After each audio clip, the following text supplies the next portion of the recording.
চীনে যিধৰণে আমাৰ ব্ৰহ্মপুত্ৰখন কব্জা কৰিব খুজিছে, চীনে ব্ৰহ্মপুত্ৰৰ ওপৰত পৃথিৱীৰ সৰ্ববৃহৎ যি নদীবান্ধ বনাব খুজিছে, এই নদীবান্ধ কোনোপধ্যে হ'বলৈ দিব নোৱাৰোঁ।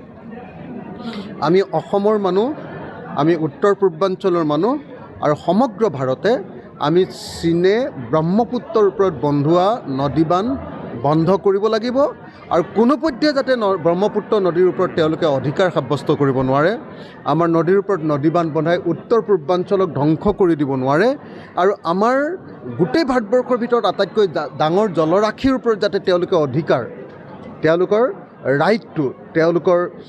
ৰাইটটো যাতে তেওঁলোকে কব্জা কৰি ল'ব নোৱাৰে, ব্ৰহ্মপুত্ৰৰ ওপৰত যাতে আমাৰহে কেৱল অধিকাৰ থাকে, তাৰ কাৰণে মই ভাৰত চৰকাৰক আহ্বান জনাইছোঁ ৰাইজৰ দলৰ সভাপতি হিচাপে, বিধায়ক হিচাপে, যে অনতি পলমে ভাৰত চৰকাৰে চীনৰ লগত কথা পাতি এই নদীবান্ধ ব্ৰহ্মপুত্ৰৰ ওপৰত বনাব খোজা চীনৰ সৰ্ববৃহৎ নদীবান্ধটো আমি বন্ধ কৰিবৰ কাৰণে দাবী জনাইছোঁ।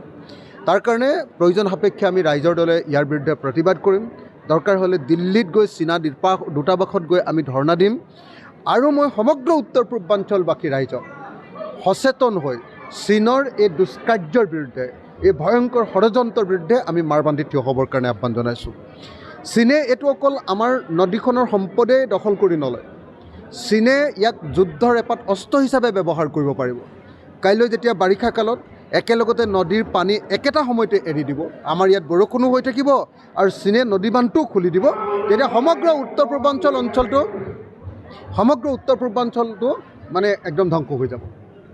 গতিকে ই এটা অস্ত্ৰ, যুদ্ধৰ অস্ত্ৰ, জৈৱিক অস্ত্ৰই যেনেকৈ লাখ লাখ মানুহক মাৰি দিয়ে, এই আপোনাৰ ৱাটাৰ মানে অস্ত্ৰ, পানীৰ অস্ত্ৰই জলবোমাই একদম নিশ্চিতভাৱে আমাৰ লাখ লাখ মানুহক হত্যা কৰি পেলাব পাৰিব।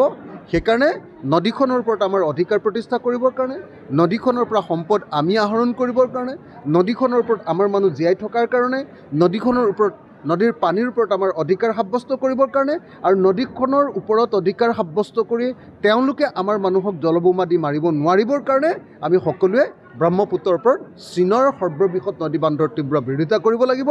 এইটো আমাৰ জীৱন মৰণৰ প্ৰশ্ন, আমি সকলোৱে ইয়াৰ বিৰুদ্ধে প্ৰতিবাদ সাব্যস্ত কৰিবই লাগিব। পানী আমাৰ, সেই পানীৰ ওপৰত কেন্দ্ৰীয় চৰকাৰৰ আচলতে অধিকাৰ নাই আৰু চীনৰো অধিকাৰ নাই। গতিকে সেই পানীৰ ওপৰত চীনক আমি কেতিয়াও সৰ্ববৃহৎ নদীবান্ধ বনাবলৈ নিদিওঁ। আমি যুঁজিম, আমি জিকিম। যিকোনো খবৰৰ বাবে যোগাযোগ কৰক 7099017330 লগতে 7099017110 নম্বৰত।